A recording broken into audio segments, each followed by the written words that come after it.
comite, comitato, comitiet. This is the committee program with Arun Chaudhary, Julia Doubleday, Forrest, Lovette, Fiamma, Meli, Xhevat, Castrati, and yours truly, Jacopo, Castelletti.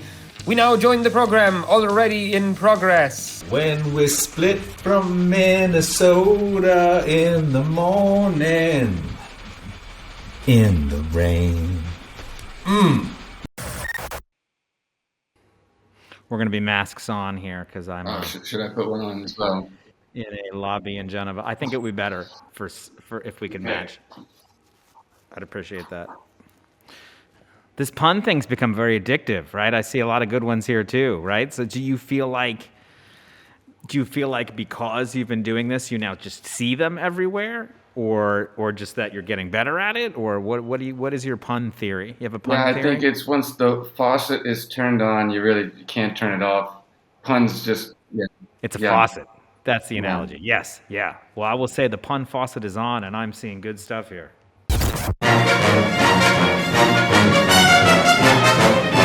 Hi, welcome back to the committee program. I am your host, Arun Chaudhary, and this is your Global News Rodeo, a roundup of world events as curated by the show's own Forrest, Lovette. Let's go. Item 1, that's what Xi said. China vows reunification. Deutsche Welle is reporting Chinese President Xi Jinping spoke this past Saturday of a peaceful reunification with Taiwan. Xi told the audience in Beijing's Great Hall that China has a glorious tradition of opposing separatism. Taiwan responded, saying that public opinion in the nation is strongly in favor of rejecting China's one country, two systems model. Xi vowed to protect Taiwan's sovereignty and unity, but also commented, no one should underestimate the Chinese people's staunch determination, firm will, and strong ability to defend national sovereignty and territorial integrity.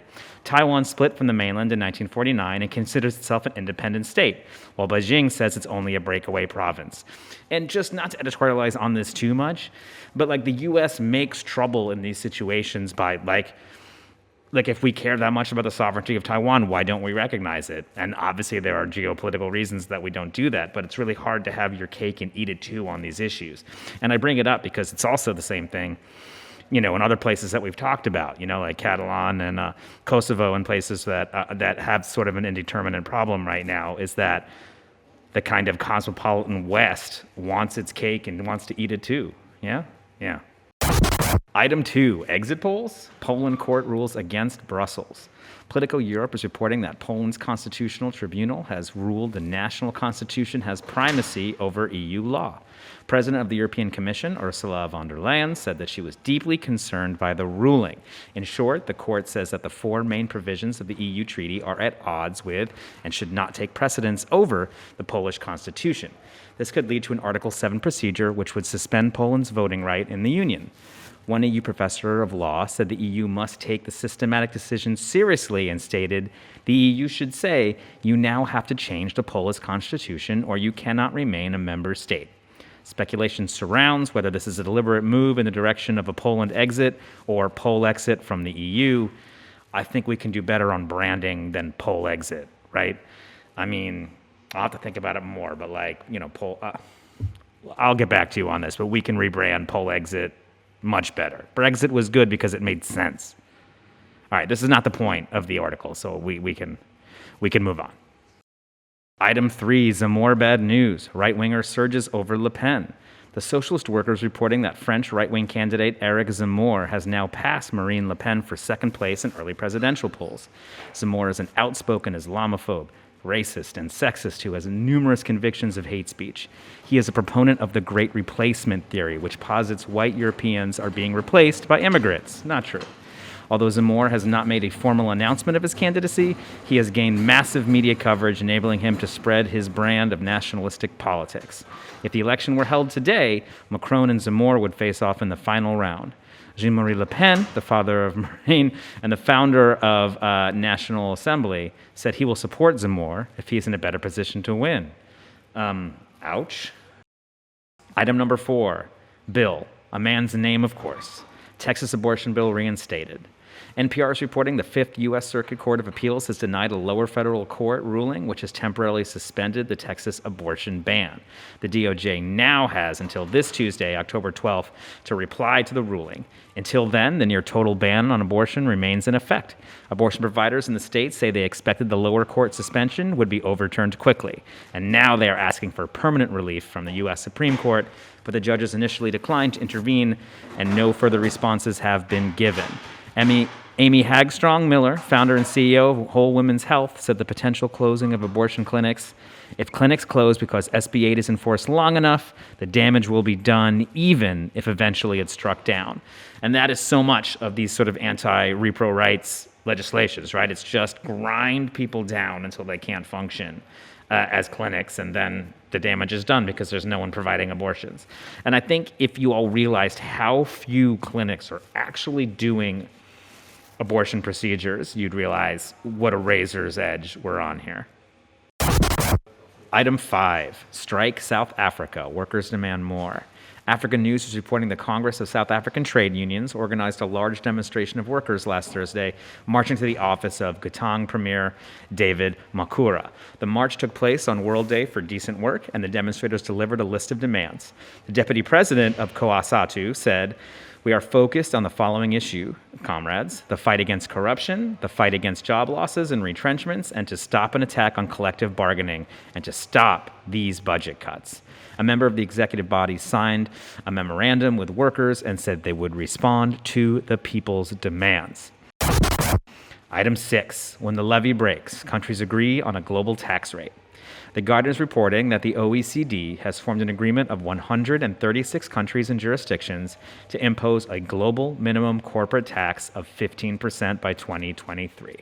All 38 members of the OECD and the G20 group will all participate in these tax reforms. Under the new global tax reform, $125 billion from multinational corporate profits, an additional $150 billion from governments would be reallocated. The landmark agreement ensures, as UK Chancellor Rishi Sunak put it, a clear path to a fair tax system where large global players pay their fair share whenever they do business. I mean, I hope so. The problem with taxes is that there's always exceptions. Let's see what the carve-outs look like, because I don't know that we've seen all of them yet. Thank you for indulging me on the mask. I think let's both derobe. Yeah. You know what I mean? Do it every time. Because you learn the behavior. The behavior is what's important. Face, right? Recycling, we know it doesn't work, but people went ahead and learned the behavior, and we should reward that. We should at least reward that.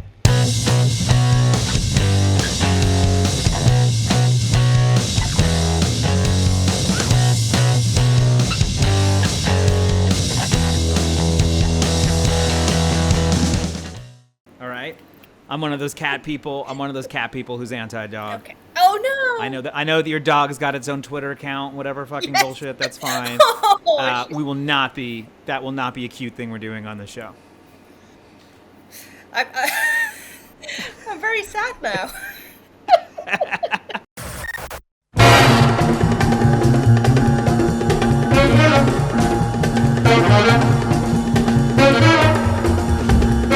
Hi, and welcome back to the committee program. I am your host, Arun Chaudhary, and today we have a very special guest.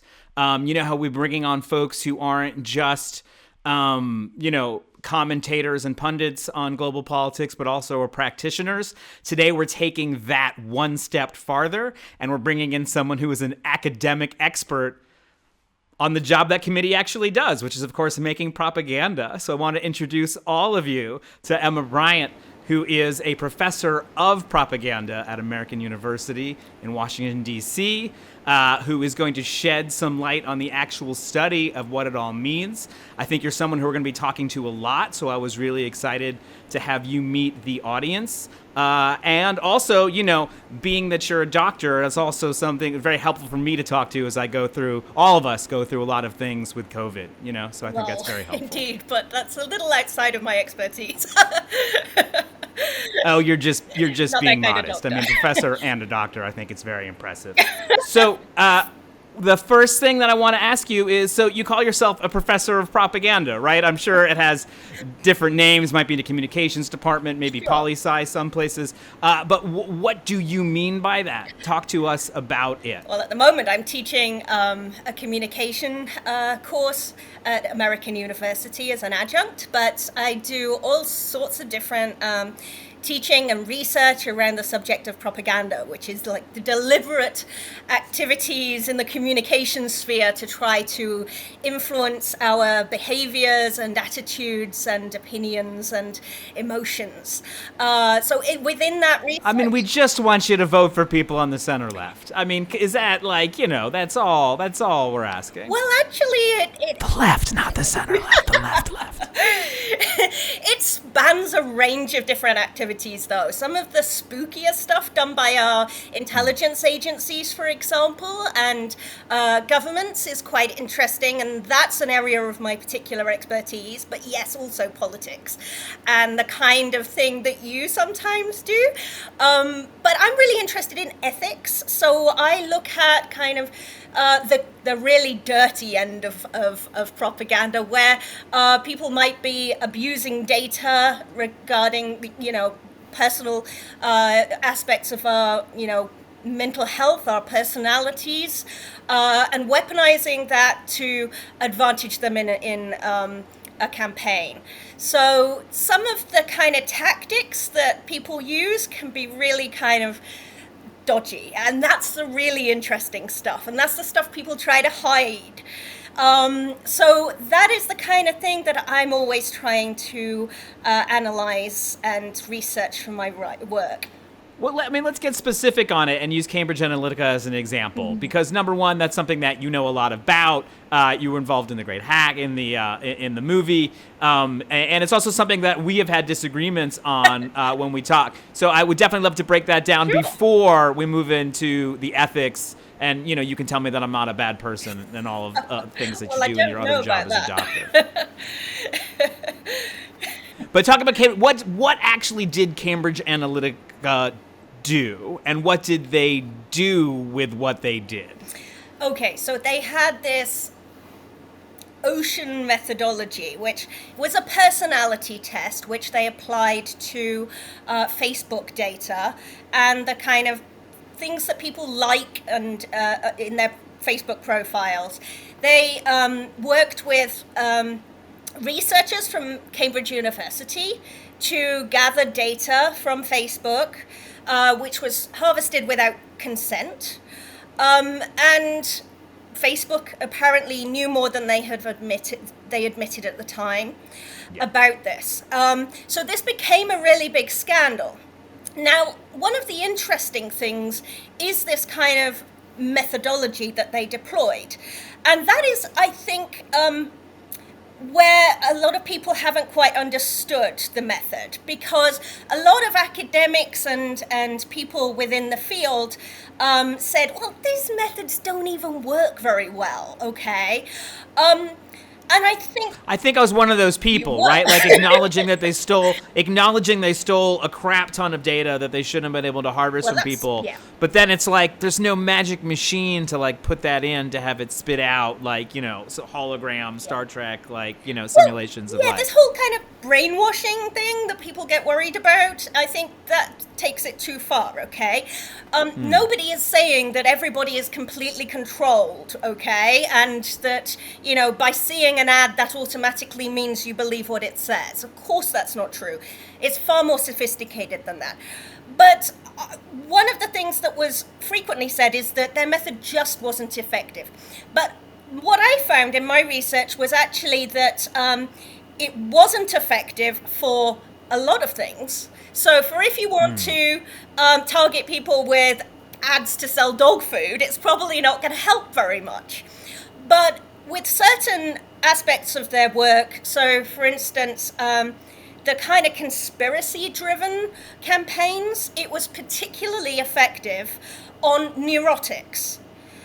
They were doing experiments on hundreds of thousands of Americans who were categorized as neurotic in their data set, targeting them with hate and fear-driven messaging. So I would distinguish that from, for example, what Obama did in those campaigns. Right.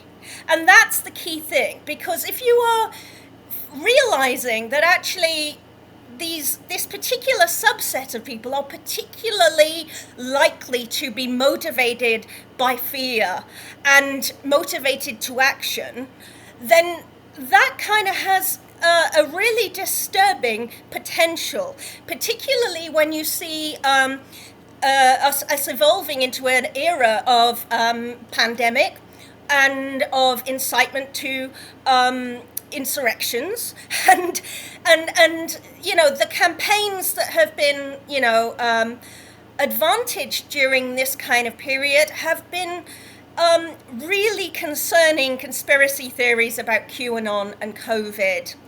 And the worry is that we've also seen a rise in mental health issues during this period, okay? If you look at another film that I worked on last year called People You May Know, I was assisting with, along with the lead researcher, Brent Allpress, who's from Australia. It emerged in the film that a company was working with Cambridge Analytica called Glue, who do religious apps, essentially for Christian pastors to send out communications to their congregations, but for all sorts of purposes, perfectly legitimate. But the data was being misused and repurposed for political targeting. Now, that's important because within the app, there were categories such as depression and anxiety.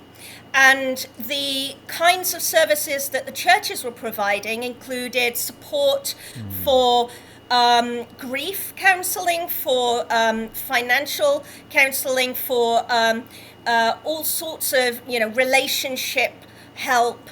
And so all of the data was being modeled on kind of mental health support, addictions even. And to see that this was being repurposed for political purposes, and during this same period as we're building up to, violent incidents in the Capitol, as well as the pandemic that we've all been going through, where everybody has been pushed online more and more, and we have been, also just going through an inevitable, increasingly traumatic experience, okay, and needing these apps more and more, and also, just being online and being, we're struggling with our mental health. There was a massive spike in mental people self-declaring mental health problems to the CDC, for example, in this period. So my worry is the way in which mental health can be weaponized within information warfare nowadays. It's not just about Cambridge Analytica. There are actual data sets on the dark web where you can just get people's data about mental health. So this is one of the things I find most troubling. And I think the implications are really serious, because if you have a list that you have put together through your own data gathering, and then you can just literally give it to Facebook, they don't know who's on that list, why they're on that list. They don't know anything about your data gathering purposes, and they can target that audience and find other lookalike audiences. So the lack of scrutiny over that process is really troubling. It may not even be mental health. It might be a list of white nationalists. It might be, how does Facebook know? They don't. They have no way of knowing how a list has been compiled. They don't, and increasingly it seems like, though, that we're pushing the solution on them, a private company, which they seem happy to provide, to some obviously worryingly bad extent. But it occurred to me, and I'd love to hear from you what you think about it, listening to Mark Zuckerberg's statement where he was sort of like, but we've made things better. And one of the ways we made things better was that we've taken less sort of group and large think, and sort of you can imagine the things that people thought Russia was pushing, these kind of sort of big like viral stories, and instead you see things from your friends and family. Can you say from an academic perspective, because I know from a political perspective, we think that hearing messages from your friends and family is a much stickier way to hear them. We call this peer-to-peer organizing, and it's the most coveted thing you can do. It's actually the creme de la creme of communications. So aren't we kind of, in a way, driving the conspiracy deeper with what Zuckerberg thinks of as somehow a solution? Or just, explain that in a better way. Well, I agree with you that ads are not necessarily the most powerful thing. I think what these tools have done is really enable, the whole idea of a social network was something that also the Nazis used and the Soviet Union used. They built these kinds of networks where everybody would be essentially monitoring each other, and they essentially weaponized that. And we're doing a similar thing in an electronic environment. It's the constant watching and getting people to act in order to, monetize that behavior. It's now within a corporate model, but it's a similar kind of model. And the nature. I think you should also ascribe that to sort of corporations and the church, and I think Yeah. just singling out Nazis and the Soviets sometimes is Yeah, absolutely. But obviously, the ways in which it was self-surveillance is a hell of a drug, right? Like it just is. It really is, and I think it's also raising new authorities, which is a really interesting thing. So the nature of social media is that we form these groups rather than having traditional authority structures. With traditional media that was more top-down and centralized, and okay, yes, those kind of media still exist and very much online as well, and are powerful, but you can also establish new networks and new communities that have their own authority figures. And that is the real sticky problem when it comes to COVID-19, because new authorities are being arisen within this, and they can be very, very powerful. You see also within the QAnon communities, new authorities, for instance, drawing on traditional culture. So for instance, the status of the military, you see these people who've been radicalized and are then leading their own community and network that's quite isolated from wider traditional, ways of bestowing authority on those figures. Mm-hmm. So you end up with really very powerful individuals leading these debates. We saw really interesting reporting of the the fact that there were literally 12 individuals that were responsible for the vast majority of COVID-19 propaganda. And you also see the same kind of methods being used. So somebody from Cambridge Analytica, their psychologist, was involved in something called Heart Group, an organization called Heart, that has been organizing a lot of the anti-vax resistance kind of movement. And recently, chats were revealed, which showed he's been kind of involved in the types of methods he was proposing, which were exactly the same kind of thing that I'm talking about. Like, he was talking about how they would be, targeting neurotics with fear-driven messaging. So it's the same kind of thing. And that's really, really very disturbing to see. They haven't even changed those methodologies, and you can do the same thing. It doesn't even have to be the Facebook ads that we saw in 2016. It could be other forms of media. So I think the worry is that, emerging data sort of shows that when it comes to getting people to take the vaccine and wear masks, fear isn't driving them to do that. Their fear of COVID doesn't seem to create a movement to actually get vaccinated among new people who are hesitant. But the fear that is sort of seated in this kind of anti-government individualism really does, morph into kind of a paranoia around anti-vax. I mean, I will say, from my perspective in Europe, where I think a lot of Americans sort of would be surprised to know that anti-vaxxers come in as large numbers, if not greater numbers, especially in Northern Europe, in whether it's Holland or Germany. That like a lot of these places are real hotbeds for a lot of this anti-vax stuff, and it is somehow embroiled in an individual. It's the same reason austerity is what they like up there. It's actually all part of, I think, the same thing. And there's another thing there, and I wanted to pivot to it and ask you about it, something else that you have worked on, which is I think people in America, we are wrapped up in our own kind of, racist Beach Boy song we have going on, and the rest of the world is wrapped up in it too, right? Yeah. When George Floyd happens, you protest that in Minneapolis, and you protest George Floyd in Brussels for some reason, right? Yeah. You don't actually find like the local racist thing that's going on. You do the American one, and sort of the most permissive racism. And there's a lot, but the most permissive racism in Europe is definitely anti-migrant. To the extent that now, as I'm looking at polling, almost every center-left party has two factions, one of which is like explicitly anti-migrant. And you have a place like Denmark where the Social Democrats have a zero tolerance policy. You did a lot of work about the language around migration, the way people talk about migrants and immigrants. And I would love it if you could talk about some of that, because it's actually something that we work on a lot here at Committee. We're always trying to... Anyway, I'll say what we're trying to do later. You tell me. Okay, sure. I mean, I'm really actually keen to hear what you're doing as well on this, because it's such an important issue.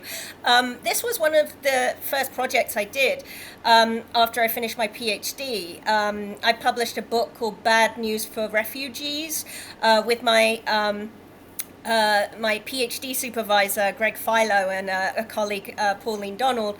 And what we did was look at... Oh, wow, you're a doctor twice. You're a doctor, and a doctor. I get it. That's amazing. Anyway, go ahead. Just one doctor. But no, you're being modest. Okay. So what we did was we looked at how the media were talking about migration, and especially refugees, in the build-up to what then emerged as the refugee crisis, and of course ended up with Brexit. So we kind of had anticipated what was going on in this really important moment, and we looked at the media coverage and we were horrified at what we were seeing. And this had really been an emerging trend for quite some time in mainstream media. Obviously there were the attention in 2016 with the Brexit vote was all around the kind of extremist campaigns that we saw on social media. But that environment had been prepared for a very long time.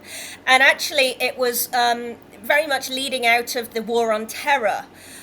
In 2002, there was a crackdown, and that was during Tony Blair's administration, on asylum seeking, because there were so many people coming from Afghanistan who were, seeking refuge in the UK, and the far right were, brewing their, what turned into a really concerning campaign. They were really emboldened by the fact that actually Tony Blair ended up, introducing measures that massively capped and restricted the number of refugees that could come into the country, to a point where it was really unequal, the number of refugees we were taking in Britain than, Germany and other European democracies. So we had capacity, and we were not, fulfilling responsibilities per head of population. It was a tiny number we were taking in. And the capitulation to that far right argument, and, I mean, even if you have a reasoned debate around like how many you take in and, you know, what is, you know, possible to absorb and manage, you still need to actually deal with the far right framing. And the problem is that we were not addressing that. And the media were quite scared, I think, of the argument that there's this kind of unheard silent majority who are not, you know, not having a voice, which of course was rubbish. But it meant that these far-right groups were able to really take hold, and they were given way disproportionate airtime on the BBC, for instance, and that really helped UKIP to rise. We saw, you know, an expansion in, you know, like up to about 2013, where they were getting really concerning. And then, of course, you have David Cameron announced that he would appease the right of his party by, you know, announcing the Brexit referendum that we would have. Thank you, Jim Messina. Yeah, expecting that it would all go, you know, to remain Swimmingly. But the narratives really, you know, were amplified. And I think the problem that we saw is in exactly what you say, is in the communication around migration, because the language that the right uses conflates all these different groups together. So illegal migration becomes the term that is applied to literally every category in order to create these gigantic numbers that have been, you know, every group is added together in order to make it look like it's a huge number coming in. When, you know, as I said, you know, a lot of these people coming in were refugees from the war on terror.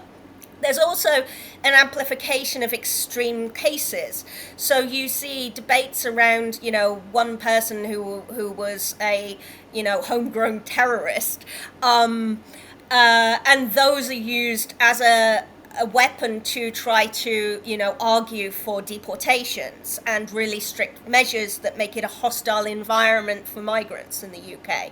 And these are tactics that are used everywhere. It's not just Britain, it's all across Europe. And all these groups are learning from each other. That is the scary thing. They have perfected the technique.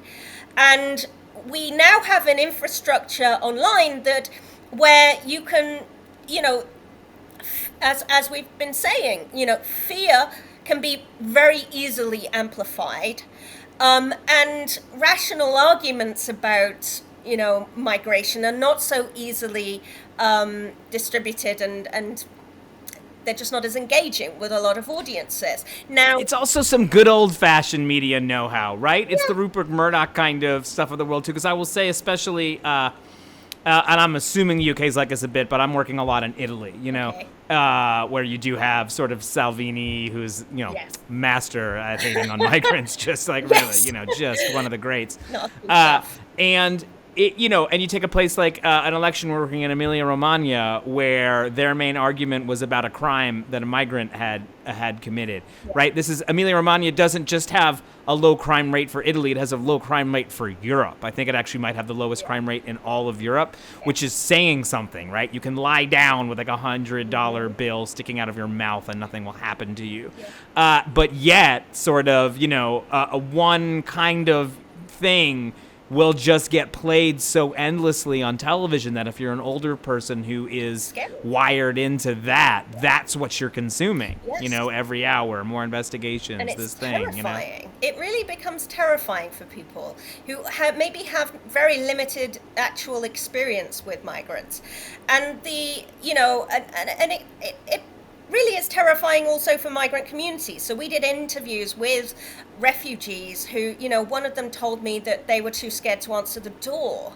You know, these are people who've already been traumatized, and the media coverage, you know, is further traumatizing to them.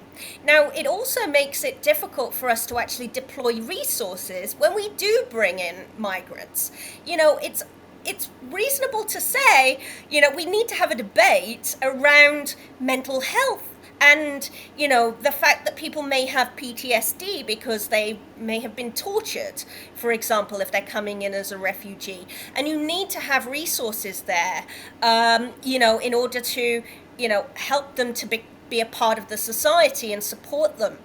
And, by using these horrifying attacks, it reduces the ability to actually talk about real problems as they become weaponized against the groups concerned. So it's a really toxic environment for migrants at the moment, and it's becoming worse. I mean, as we look to the future, we've got climate change ahead of us. Yeah. I mean, not even ahead of us, it's now. No. Yeah. But it's gonna be really bad. Even in a year, I'm quite scared about what we're gonna be seeing. Look at what was in Germany, and it's all around the world now. I would say look at Lebanon, right, which is a country that had sort of simultaneously is having a climate, political crisis, and then one little accident pushes you over the edge into basically being a failed state, and which is by design, doesn't cover migrant, it doesn't cover climate refugees. Okay, so we need to start thinking about that, because these people are also being, fleeing, something that is incredibly, difficult, for reasons, that are not their making. And, humanitarian catastrophes are really important to respond to. So how we then, through the UN and through, specific government's policies, create an environment where we can respond to those kinds of crises is really, really important. We need to have a rising debate about how we respond to migration, because this is going to be something that is weaponized further and further by the far right. And I'm really worried about the effect of that. Well, how does, and I can tell you how we're trying in Italy, but I think it's very different in the U.S. Yeah, please do. How are the Democrats talking about this? We've seen a lot of, I think, extremely valid criticism of the Biden-Harris administration as continuing a lot of Trump's policies on the border in actuality, whether that is detention centers, horses. We saw a bit about horses. But is the language different, and does that matter? Different to the Trump campaign? Yes, of course. I mean, the last 4 years. But different to what you think it needs to be. And It's not good enough, though. And the problem is they're not convincing people. I talk to Democrats, I know liberals over here who, yes, agree with me entirely on all of this analysis, but they see it as unrealistic to push the green arguments. And they think, if you don't moderate that around conservatives and sort of, mediate that, the fact that, a lot of Americans, not the majority, but it's actually a fairly conservative country. Okay, let's face it. Yeah. They believe that then you're just not going to persuade people with those arguments. And so you almost need to just enact the policies and not talk about it almost, and campaigning on and let the world not be destroyed. Be like, this is what we're doing. Yeah, but if you don't it's been 5 years, it's okay. And then people if you don't talk about these issues, you're not going to get there. And we really need to convince people somehow, and it's really difficult making them personally understandable. They are complex narratives that are there's not an authentic character story that is close to me. You need to personalize it for people. And while we did see all the floods, and we saw that, I still think a lot of media is not talking about it as climate related. And Democrats are not. No, it just feels like a disaster. It's maybe it rained a lot. Who knows? It's a random disaster. Yeah, absolutely. And especially with conservatives, they are not getting the message at all through their media at all. And that's the only media they're consuming. We know that. Yeah. So how the hell do you get even in Germany, this hurt the CDU, but then it didn't help the Green Party. It actually, people were like, So what are you doing but the thing, you're saying how complex it is. Yeah. I do think the complexities are maybe where the hope trope is, because you do take a place like Italy, and I'll say two pieces of messaging that work idiosyncratically well there that wouldn't in the UK or the US, but just got to find your thing, is that one, you have a lot of immigration pressure on young people in Italy, right? And regionally in the US, you have, it's like, you know, the same reason someone wants to come in from Libya is the same reason that your kid wants to move to Milan, you know, from Naples. And you're like, oh, yeah, I see that. But then the other one is reverse psychology of the fact that Italy is not the final destination that someone coming from Africa, or the Middle East wants to stay. Yeah. And so, you know, we were sort of playing around with messaging around, you know, a migrant being like, yeah, it's nice, I'm here in Rome now, but I really want to start my business in Amsterdam. And it's like, the crap you do, what's the matter with Italy? You're going to stay right here. You know, it's sort of, and so there are sort of ways to sort of like tickle patriotism in the right way rather than the wrong way. Okay. But I do think, like you say, it's specific, it's idiosyncratic, and you have to actually get into the mechanics culturally. One of the disturbing things we've seen in Britain is the Home Office put up a fake website for, not saying it's the Home Office, saying, basically telling refugees that were coming to not come, and, how hard it's going to be for them. But this was made to look like Kamala Harris said that too, an information resource for migrants that's like nice and for them and helpful, And it was just horrifying, fakery and disinformation. So, the fact that our government is like putting out this kind of like disinformation campaign targeting the most vulnerable people in the world, gives me no hope for the UK in how we're going to be addressing this. I'm horrified. I really am. We need to be like holding them accountable and demanding that they, consider human rights, as they are putting together these kinds of responses. It's absolutely not good enough. And the fact that, they're so nervous about the fact that we had Brexit and so on, is just, not good enough. Like the Labour Party, I think, is worried about its right-hand side and is not pushing the arguments enough either, because they want the people who voted for Brexit too. Because someone told them that their red wall is racist. Yeah. So it's a really which is some patronizing anti-working class shit to begin with. Let's be absolutely So how clear. do you address these issues? Now, the majority of Labour supporters don't think that way. Yeah. But that doesn't matter, because Tony Blair has told us that we need to be thinking about the Conservatives and winning back votes. So I'm sorry, but I think that's really impacting the amount that we can, we are actually saying on this subject and the challenge that is being made. We did not make enough of the failures of the far right and the Conservative Party on Brexit. And look what Boris Johnson has done. He's completely destroyed the country.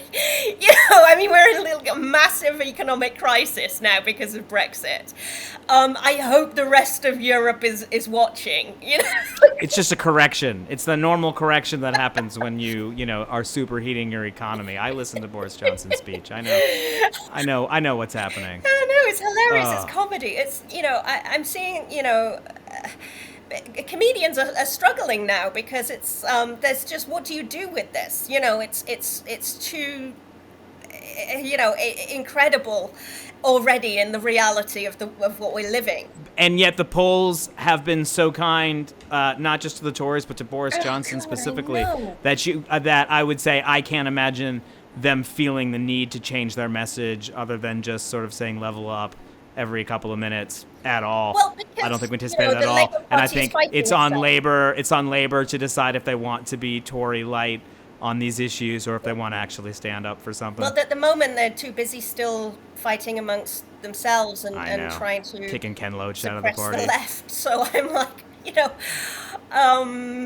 that's your real focus, what are you doing? Like, just can't people just get along? And I mean, I have my criticisms for the left there too. There are problems with lefties, not willing to, bury the hatchet, if you like. But, I mean, the mainstream party has to acknowledge that the left is a broad ship and include people. I mean, what did he just say? Keir Starmer said something about we need to attack the causes of crime as well as crime or something. I mean, a lot of this is I mean, in terms of the work that you do, right, is just going down the wrong path into using the language of the right, the opponent. Yeah. Absolutely. Worse than they do. It's self-destruct. It really is. I think that, we're going up to the next election. I don't want to say anything negative, but I really am worried about where we're headed because, we're not doing enough to point the finger at the Tories. I mean, we have so much ammunition to hit them with. Right. I mean, they should be, It's shocking. No, the fact that the polls haven't moved is actually shocking. It really is and incredible. It's super worrying. It really is incredible. There is better hope for a lot of these issues to move faster on the continent, yep. where, as we discussed, Salvini, is on trial for not letting a migrant boat land, and we will see if the national mood of Italy is enough that instead of being a potential prime minister, he's actually somebody who's punished for that. When that happens, we'll have to bring you on so we can talk about how the Italian press is talking about this. And then we also have more time. I will need to bring you in to do a more serious, medical therapy session. I can tell you I'm not sleeping well. I'm not that I think some of that might be some of that. Yeah, you're being very modest about you being a doctor. But it's okay. But thank you so much for coming on, and we are going to see a lot more of you in episodes to come. Nice talking with you. And we are not going to be featuring your dog. Comite, comitato, comitiet, comiteto, corul, comiti, we young way, submiti, we